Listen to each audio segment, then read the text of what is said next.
our state data is reported to an entity called HIDE, and I don't know what HIDE stands for, but that's where they collect all of the higher ed data in the state in Lansing.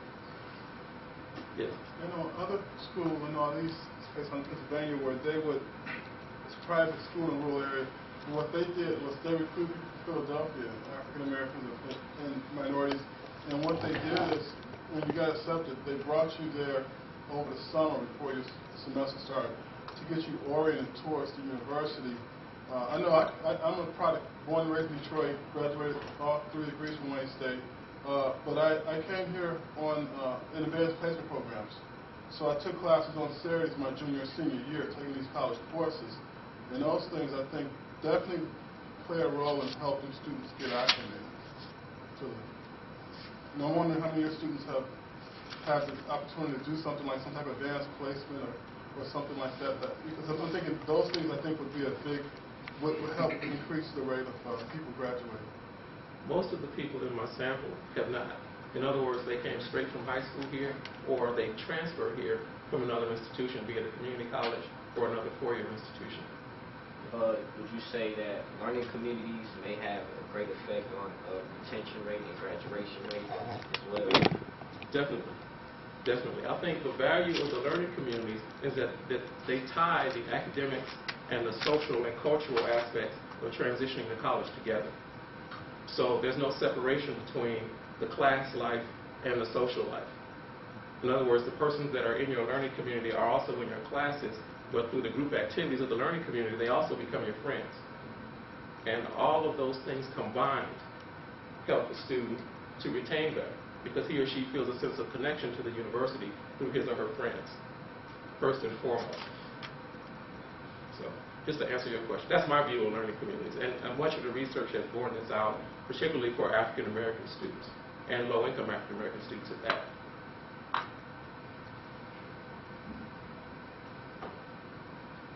Interview transcripts for data analysis, and of course the transcribing these transcripts is always fun. If you've ever had transcribed interviews.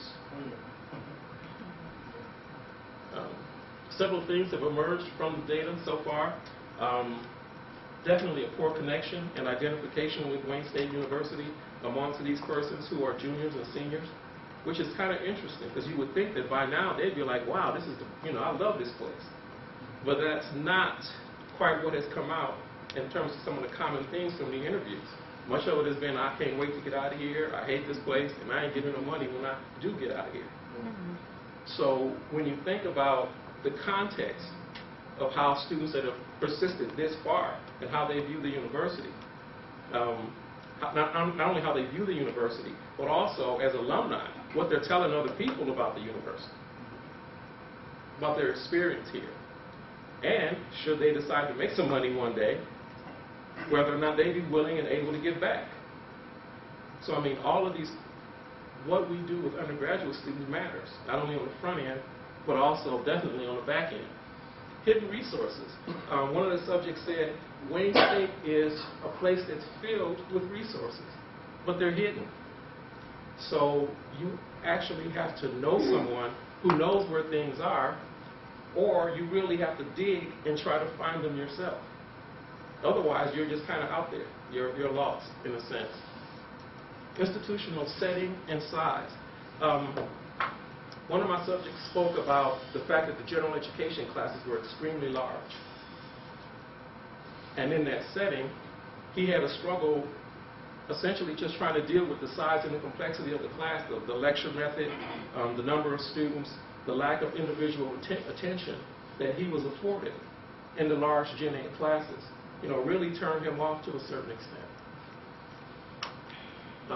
Size is another factor, where, once again, the size and the complexity of our environment, the hidden resources, all of those things were, shall I say, were seminal.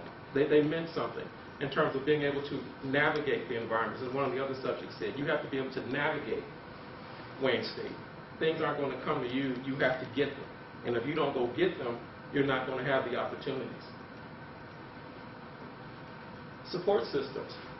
Many of the young men I spoke to said, because I asked them, I said, what's the difference between you and the other 90 brothers, if you looked at, let's say the 10% that graduate, the other 90% that don't, what makes you special? Why are you different?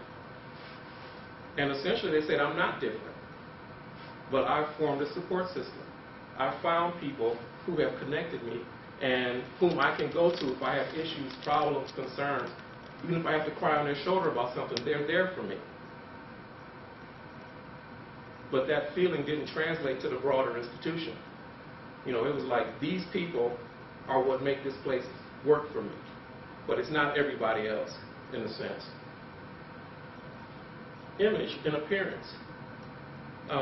We spoke about image and appearance because, to a certain extent, when you look at how people are perceived, and I spoke about judging a book by its cover. A lot of the guys that are successful will wear the baggy clothes, they will wear the droopy pants, they will wear the big shirts and all of that. It doesn't mean that they're not intelligent, but people approach them as though they're not, or judge them as though they're not. And that's faculty, staff, and their peers in many cases. And one of the subjects spoke about being in the classroom, particularly in the sciences, where he was a major, and students wouldn't choose him for group work. You know, it's like being on the playground. Everybody picks up sides so they can play, but nobody picks you.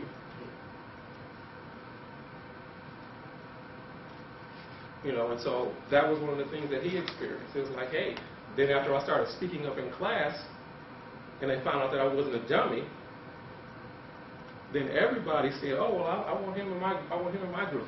But it took him stepping out and above and proving to people that he actually was more intelligent than perhaps his clothes spoke to. Lack of support from African American men. I thought that was interesting. Because I asked the young men, I said, how do you relate to the other young men on campus?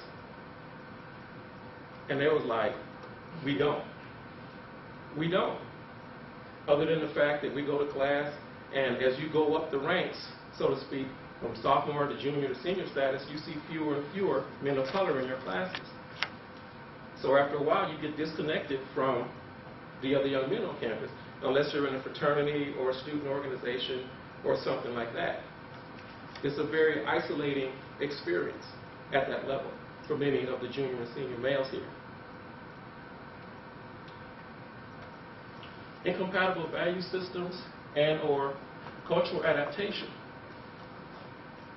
This theme came about because I asked the young men, if you come to Wayne State with a street mentality or a hood mentality, or you have to be hard, you got to be tough all the time, what happens to you?